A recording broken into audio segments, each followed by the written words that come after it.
Hey guys, welcome back. In today's video, we're going to talk about some of the best times and some of the worst times to visit Universal Orlando.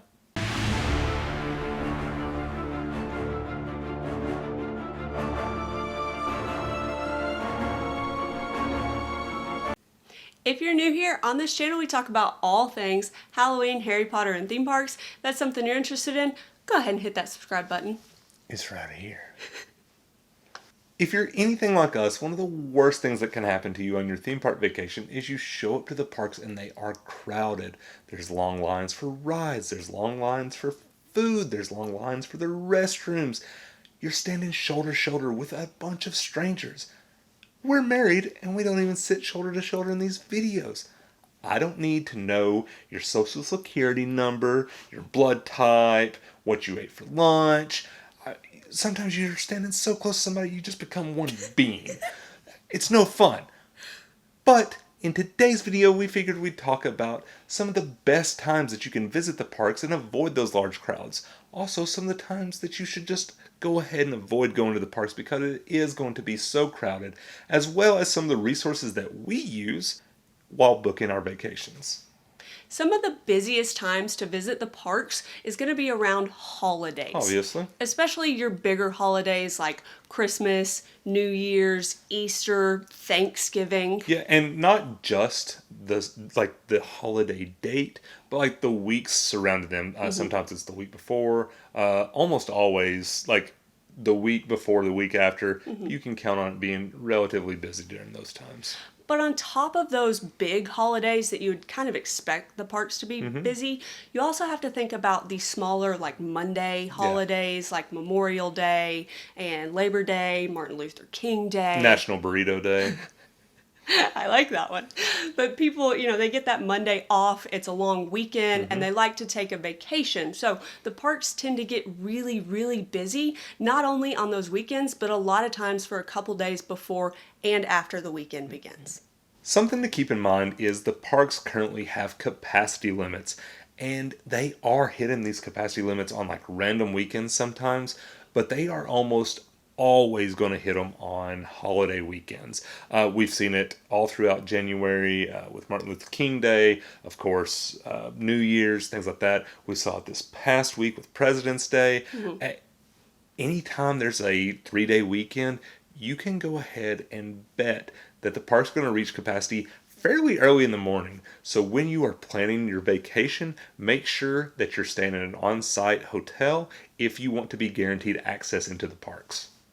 Other times when the parks tend to be really busy is going to be spring break, summer break, and somewhat during fall break. Yeah, not as bad. When schools are closed and families are taking their vacations. So we visited during spring break a few times.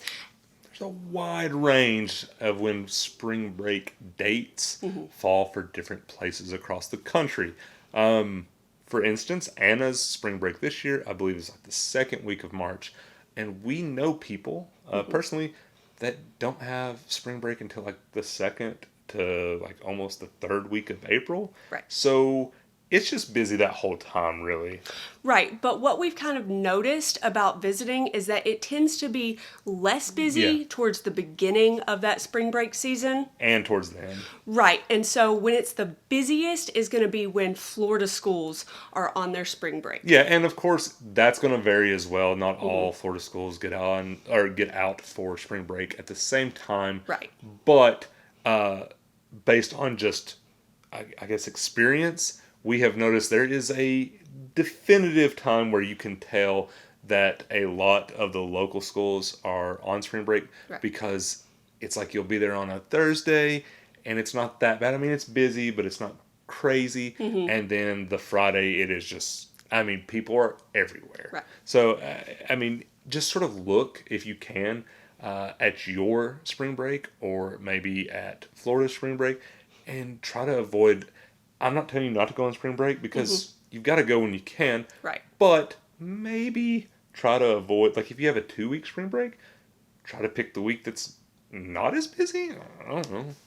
And of course, summer is going to be busy because so many people are out of school and off work, and college kids are, they're home for the summer, and the weather's so nice. People just want to take vacations during the summer. Yeah, and sometimes families take these like extended vacations where they go to we hear people all the time, they go to the beach for a week and then they come to Universal for 3 or 4 days and then they go to Disney for 3 or 4 days. Yep. And so throughout the summer, not only is it blazing hot, but it is generally very, very busy in all of the theme parks. And while we're talking about, we did mention fall break. Fall break is sort of hit or miss. We have been on fall break, and to be quite honest, had some of the most fun that we've ever had because the crowd levels were so low. Mm-hmm. To the contrary, we have been on our fall break and been seriously just packed everywhere. Yeah. I mean, 30, 40-minute lines for food and drinks, and that makes it not as fun. Right. But once again, you kind of gotta go when you can. But fall break it's odd because it is so hit or miss. It really is. Like, it's unlike the other two where it's always busy. It's just a little bit more busy. You can sometimes time up fall break and go when there is basically nobody else in the parks. Okay, so now we're going to move on to some of the best times to visit the parks.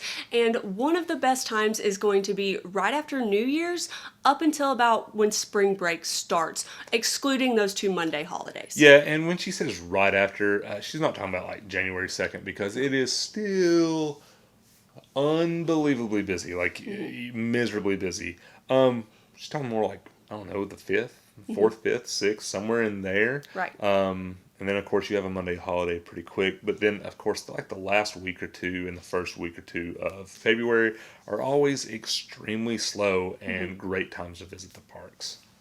And of course, President's Day is going to be a very busy day at the parks like we just saw.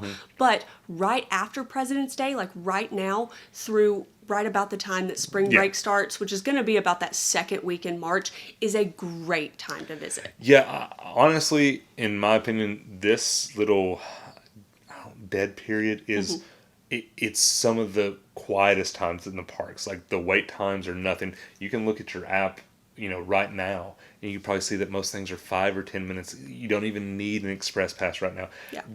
We have had some of our most fun vacations in this little dead period because of just, like, you can experience everything in a day multiple times.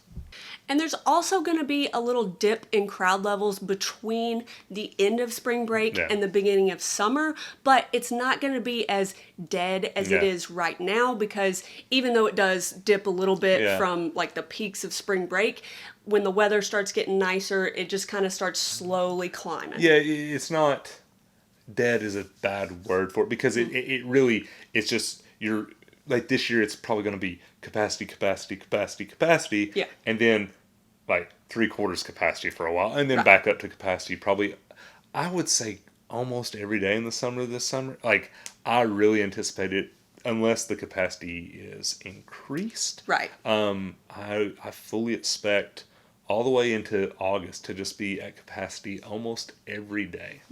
And the next good time to visit the parks is going to be right when summer break ends. So right after that Labor Day weekend. Yeah. And pretty much all of September is going to be just an awesome time to visit the parks, where the crowd levels are going to be much lower. There are some exceptions here.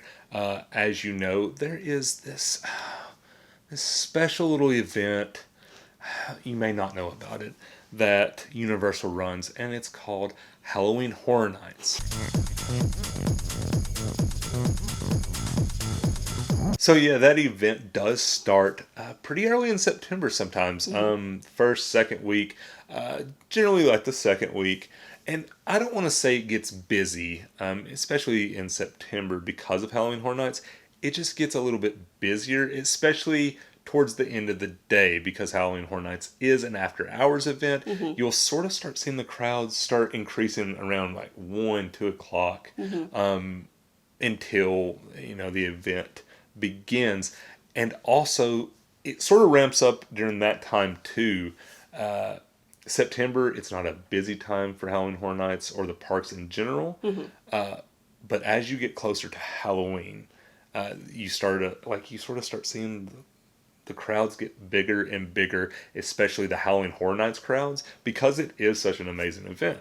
With that being said, we have been multiple times during Halloween Horror Nights, and while the event itself can be pretty busy, especially on weekends, the parks have never seemed crazy to us. No. We've been like during the prime times, like, really close to Halloween, right in the middle of fall break.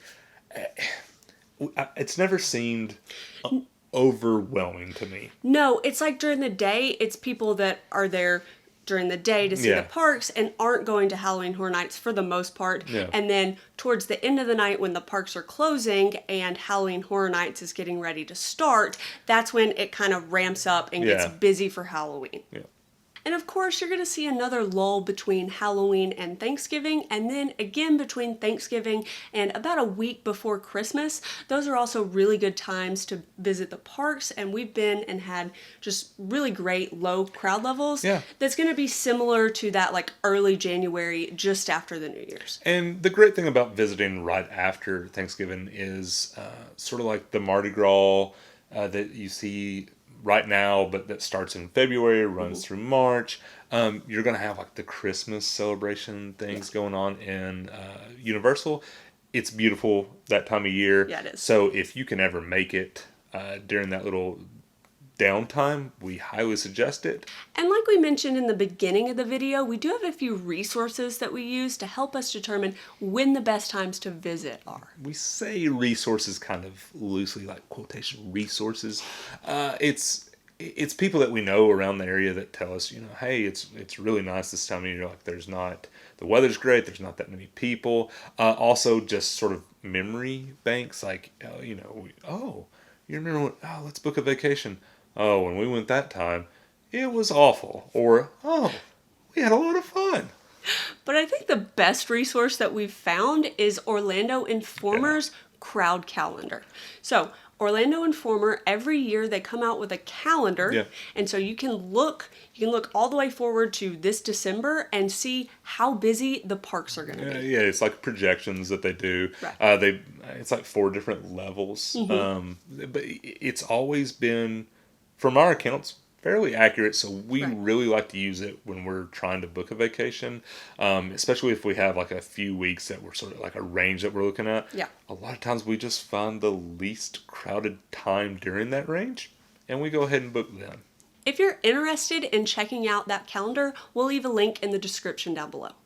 Okay, guys, that wraps up today's video. Leave us a comment in the comment section and tell us when your favorite time is to visit the parks. If you enjoyed this video, go ahead and give us a thumbs up. You can hit that subscribe button and turn on that bell notification so you get an alert every time we post a new video. Thanks for watching.